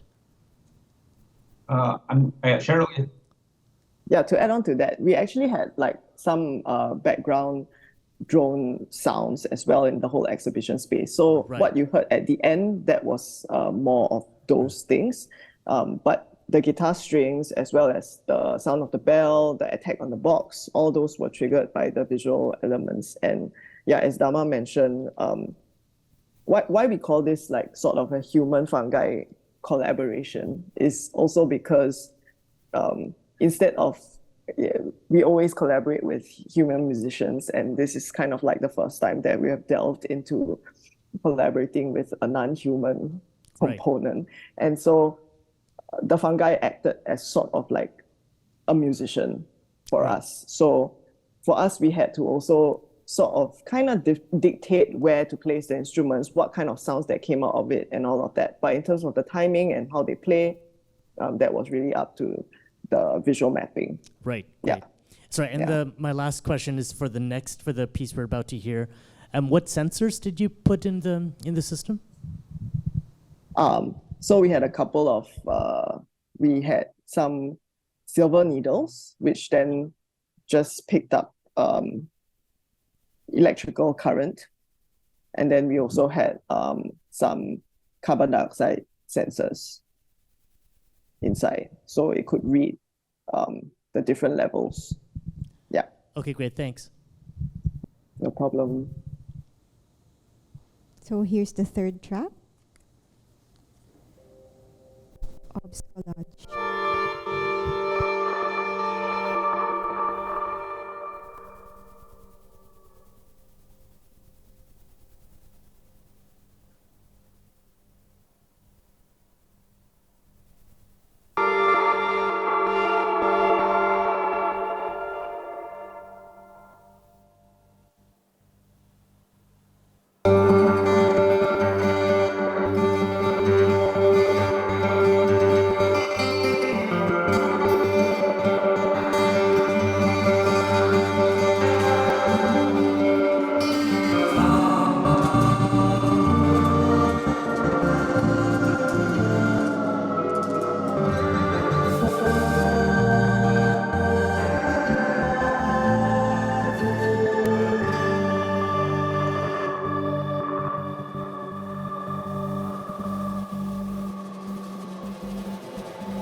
Thank you for that last track. Okay, so here with us joining this morning is also Chiwai. Chiwai, hi, good morning. So they're all complete now, the members of the Observatory. Hello, hi. Yeah, okay, so now we're going to our discussion with all the guests. So my first question is for all of you guys, like in 3 keywords or maybe short sentences, how do you describe your playlist and why did you choose these recordings, these tracks for this Tambayan session? Maybe we can start with Diego. Oh, I mean, I kind of already introduced that. I mean, this was basically, because I'm not a practicing sound artist as such, this is a chance for me to review and reframe my existing work in terms of listening. So, I mean, that's basically it, I suppose. Yeah, okay. And then how about the others? Why did you choose those tracks out of the so many things that you guys have, like your huge discography, huge archive? Like, why those tracks in particular? It was a process of trial and error as well for us. We just started randomly with some songs, some excerpts of some songs, and put it through the filter. Some don't sound so good, some sound okay, and then from there we did the picking process, which works and which doesn't, and then further exploring into the discography. And then this is something based on what we've shortlisted, the list of samples of excerpts. Then the mushroom picks the tracks on random. So that's the general way we went about it. Okay, how about Gary? You have like a lot of tracks spanning from the 1970s up to now. Why did you choose those particular tracks? It could have been completely different. Some choices had to be made, and they're the choices that I made. It was about spanning that 45-year period of time and addressing the title of this Tambayan about listening into and with technology, all the various combinations of those words, particularly about an idea about the changes in technology since the 1970s until now, and beginning when I was 15 with cassette recorders and just experiencing the kind of magic of being able to record sounds myself and slow them down and completely transform the experience of those sounds. For me as a teenager, that was great. The ability to do it yourself, that was the critical thing. And so throughout my whole career, that's been about how can I use these technologies myself without having to rely too much on kind of industrial processes. Like filmmaking was a very industrial process, and Super 8 was a way to make films with other sort of underground artists that didn't rely on laboratories so much as 16mm or 35mm filmmaking. Yeah, okay, so we have some questions over here, guys. Well, I'm sure other people. I'm sorry for monopolizing everyone's time here, but just a few quick questions. Going back to Gary, it's really interesting to listen to all the artifacts in the older recordings with the cassette and the quality of the sound that comes out of those recordings. I'm curious how you think your relationship to compositional systems or algorithmic compositional approaches have evolved over the years, because it seems to me, just listening to that playlist, there was this market change in 2010, which you said you jumped a couple of decades anyway, and then it, especially in collaboration because of the collaborations you made, you had these random playlists and the shuffling that went on, and which seemed like much more algorithmic. And then the last piece that you played, it felt like a bit a revisiting of kind of older approaches, but using new technologies. But there was this one sound at the very last piece, which really reminded me sonically of what was going on earlier in your work. Do you want to respond? Sorry, that's a lot of questions in one question. The randomness has always been interesting to me, and as I said, I was infected with the John Cage virus when I was 17 or 18 years old, reading Silence and a couple of his other books, and that's kind of persisted with me ever since. I've never been able to shake it, and so I've always been interested in those random processes. But one of the key things that made me focus more on developing ways of working with randomness and chance operations was working in the museum and art gallery sector, where I wanted to create contexts and environments where things didn't just loop. I hated loops that were just short little loops that went on and kind of drove you crazy in an exhibition or in a museum context. And I felt it was kind of a lazy way to work, and it also disregarded the actual visitor who was experiencing the work. So I wanted to come up with systems where randomness is a really important part of that, where there were deep and long playlist sets or groups of files that could be replayed in all these different combinations, so that different people at different times would have different experiences in the same space, and that would sort of activate their own imaginations in a way that was completely unpredictable to me. So I wasn't sort of steering or guiding. I was creating a context for experience, and so and it's just been a really important part of my whole strategic methodology as an artist. Great, thanks. And just one last question for me. I swear I will shut up after this one. This is for the Observatory. And it's interesting. So I just came from IZEA in Paris about 2 months ago. So Gary, I know you've been involved in IZEA quite a lot, and one of the big themes in IZEA this year was interspecies collaboration and kind of the ethics and care around interspecies collaboration. So I was wondering if you had thoughts about this in terms of the kind of ethical collaborations with other living organisms.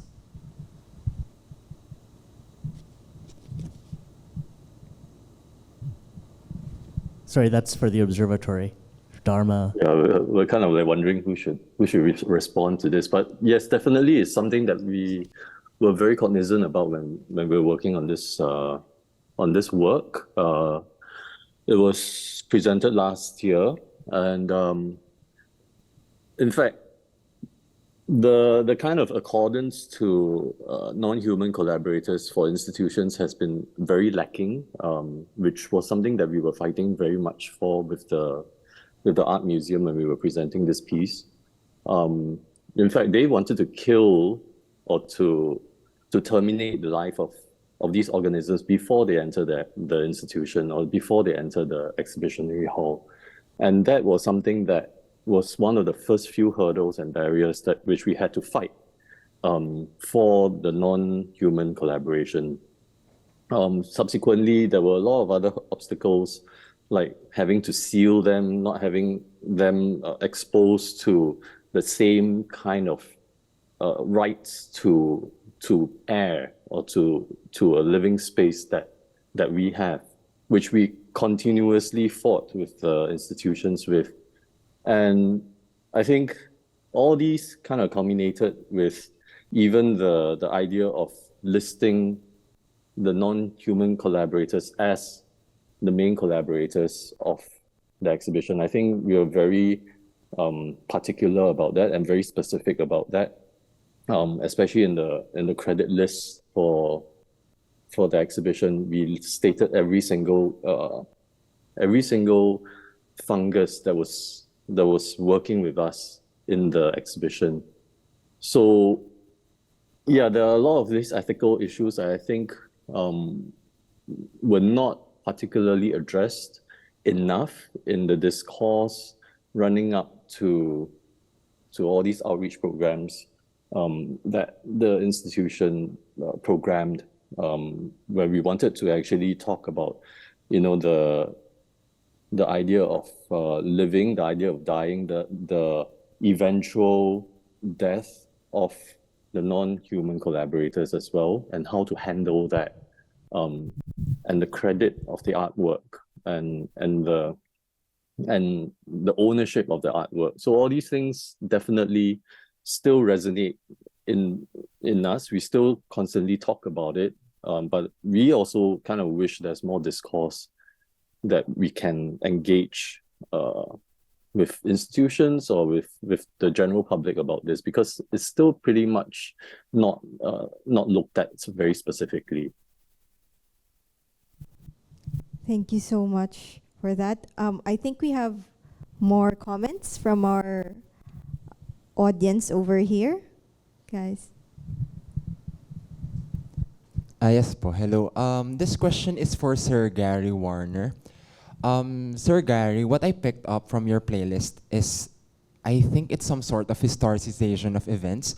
You have a track for 1980s, for the 2010s, and you also mentioned finding the correct or appropriate piece or material to work on the archives. Now my question is, what is your process of selecting these materials in the archives? Do you have like some sort of process, or when you don't have the chance to find that appropriate material that you want for your track, do you improvise? Or when you improvise, how do you deal with the potential ethical implications of that, if any?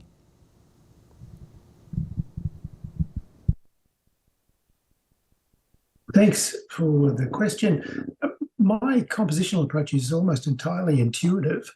I've got terabytes of audio files from 40 years of practice. And like all of us, we kind of hold a lot of our materials that we work with in our minds, in our bodies. And so I just rely on that almost sort of subconscious knowledge to point me to something to use in a particular framework or particular kind of context. I'm continually making and collecting new sounds. And I'll get interested in something like EMF, electromagnetic frequencies, for example, and make microphones or buy microphones and find ways to capture that particular kind of sound and try and sort of come to an understanding or a knowledge of that particular type of sound, and then use that for some time, and then be able to sort of bring it in as part of the continuing sort of compositional strategy for the kind of work that I do. As far as an ethics of, was it an ethics of recording or an ethics of selection? Ethics of selection. I'm not sure about that. That's a deeper question I would have to think about for a while. So I've got this vast kind of collection, which is quite well structured, structured by year, it's structured by sound type. As I work more with modular synthesis, it's structured by the type of module that I'm working with, and so on. So I can pretty much go back and find a particular sound that I want, or that I remember in some way that I think, yeah, this might work here, and then sort of bring it in. It's probably enough for me, but that I could talk for a long time about composition and methodology. I'll leave it to other questions for others. Thank you. Yeah, thank you, Sir Gary. I actually have a question for the observatory. How did the how did Refuse ended, or did it end? Like, of course, the mycelium are living creatures, right? Like the fungi. What happened after the exhibition?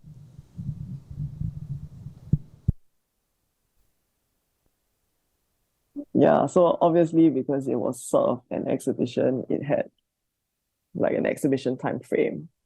So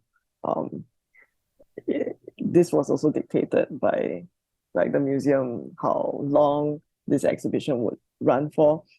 Some of the fungi, we had to kind of replace them in between because either they were contaminated, which is also the irony of the whole thing, right? Because I guess the institution was very preoccupied with the idea of fungi or spores going into the air vents and affecting humans.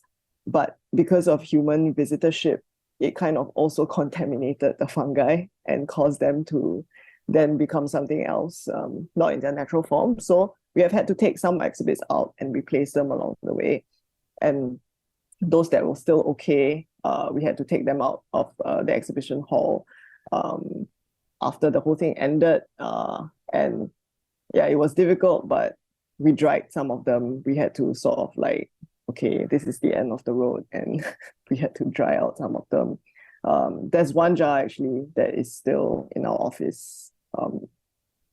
Yeah, but it's kind of not growing anymore. But all the artifacts are still there with us right now. Yeah, so it is like your question about the ethics and all that. Yeah, it's something that we still constantly think about, and how it's not easy to spend so much time with them and then just having to take them out and dry them out. But that was the process. Yeah, thank you. So my next question, if there are no questions or comments over here, of course you had to select your materials, right, for this listening tambayan. But is there something that you had in mind to not select among your materials? Like, what did you not choose and why? Like, I had to exclude this, or I had this criteria, this should not be included in the playlist. Was there something like that in your mind? For me, there was just so much to choose from. So almost everything is left out. Yeah, I mean, they're just practicalities, right? In order to convey certain ideas within a 40-minute time frame, you have to choose your battles, as it were. So it's mostly pragmatics. Mostly about time. Okay. Are there more? I think there's one question there. No? I mean, you need to tell me when to stop, because I'm endlessly curious about the work of other people. Still have time. So, Me too. Again, just holding back here. I mean, again, this is for the observatory. So you measured electrical currents? I mean, from what I hear, it's notoriously difficult to actually measure electrical signals from fungi. So where did you place the electrical the silver needles? Was it on the body, the fruiting body itself, or in the network, or in the soil, or in the medium? Or I'm just curious about that. Yeah, we put the needles in the substrate. In the substrate, right? Okay. Yeah. So it's that was just one source, and the other two sources were then the sensors, volatile gases and carbon dioxide. So okay. It had several readings. Yeah. Right. Yeah. Have you come across the recent publications around fungal lexica? So there's this one that was published a few weeks ago from, I think, Smithsonian or Science, that they appear to have this particular species of fungus has about a lexicon about 50 words, quote unquote, that they seem to use. So that might be interesting for you to look at if you haven't come across that. Yeah, we'll check it out. Thank you. Thanks for the link. I have a couple of questions if there's time. Yes, there's time. With sporulation, that first track, I was just curious about how the time-lapse was mapped and where the sounds came from. Were they sort of generated autonomously, or was it a? So it was generated from the visual elements. So basically, what happened was there were a few time-lapse videos, and then our technologists kind of mapped the growth based on light as well as contrast and color. And so there were all these spots on the video itself, and that kind of then was translated into data, and then we mapped it to sound. Yeah. And what were those? Where did those sounds come from? Were they pre-recorded sounds? Were they autonomously generated by a modular synthesis system? patch Yeah. or something? They were pre-recorded sounds. Right. Yeah. So that was our then our intervention in the sounds. So for all the artifacts as well, that was our part in also sort of making the work by deciding on the sounds. Yeah. And for the larger sort of exhibition of refuse, I'm just interested in what the spatial context of that was. How large was it? How did people hear the sounds?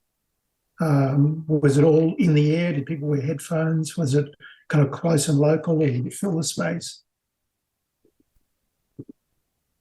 It was a huge hall. I can't remember the dimensions, probably about 100 square meters. It was the biggest gallery of the art museum.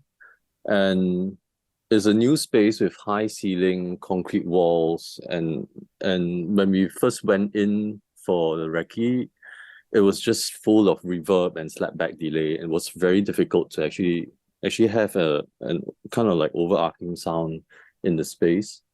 So we decided to really take the logics of mushroom spotting and mycological discovery to make people discover sounds in the space. Which means every little installation or every little small corner would have their independent speakers. Some playing at very low volume, some a little bit louder. So you're literally like kind of like foraging for sounds in the space. Fantastic. Yeah. So that was something that we had to navigate around this big space to then bring it down to the smallest level. Kind of like being in the forest. Yeah. Yeah, that sounds great. And I think what you mentioned just now, Gary, about making sound in an exhibition and how not to like loop it so that you don't go crazy. I think our main intention was that the gallery sitters should not go crazy after sitting inside there for many hours. Yeah, so exactly. We had that in mind while creating the whole. Is there documentation online of this exhibition? Some we of have it, a walkthrough, but not a very comprehensive walkthrough. But I think we made a relic of the exhibition as an artwork, as a film, which we also submitted to Dayang for the Biennale. I'll look for it. Fantastic. Okay. I've attached the YouTube link to that video in the chat. Great. Let's make sure I copy that before they close down. Thanks. And at the same time, because of the metabolism of the fungi, I mean, certain parts of the day will have like a little bit more activity, so the sound will actually be more vibrant. While towards the end of the day, it tends to tire out a little bit, and when light is not enough or when it's done metabolizing, so the sound actually changes in the space throughout the day.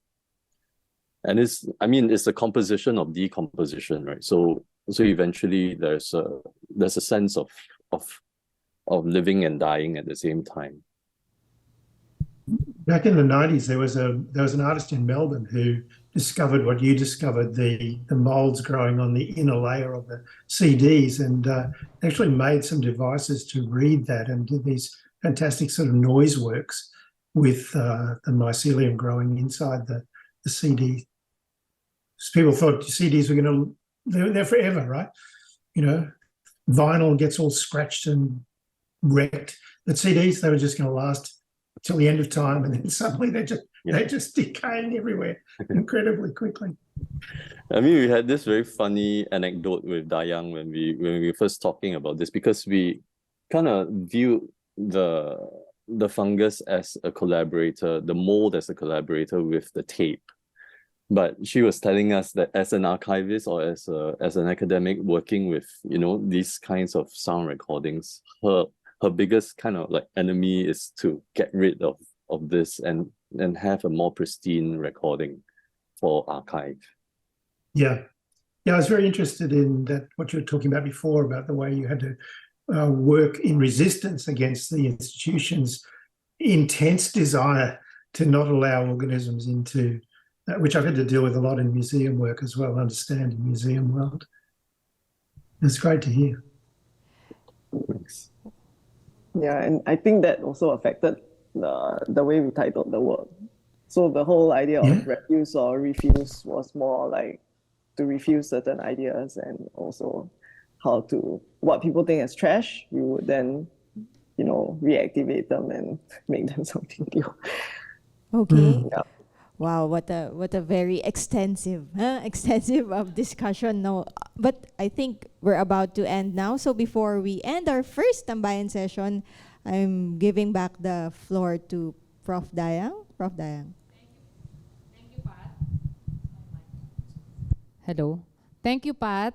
Thank you, everyone. Thank you, friends, for being here. The Observatory, Cheryl, Dharma, Chiwe, Gary. I'm sure we can do this again some other time, hopefully in person, because I know this is like the situation, the chatting situation, and the hanging out situation isn't too enticing. You know, Diego, thank you for being here and helping Pat facilitate. This is just wonderful. I'm so glad that we're starting the Listening Tambayan episode 1 with you guys. You're just wonderful. There are 5 more episodes that are happening from today until 2 days from now, right? And I hope this will like set a tune of what is going to happen in those few days. So again, thank you so very much, friends, for making time for this occasion, and I'll see you all very soon in person. Bye. Thank you, Diego. A real pleasure to meet everyone. Thank you. Same here. Thank you. Thank you. I miss you guys. Thanks for having us. Bye-bye. See you sa next episode natin, episode 2, at babay muna ang mga tambay. Goodbye!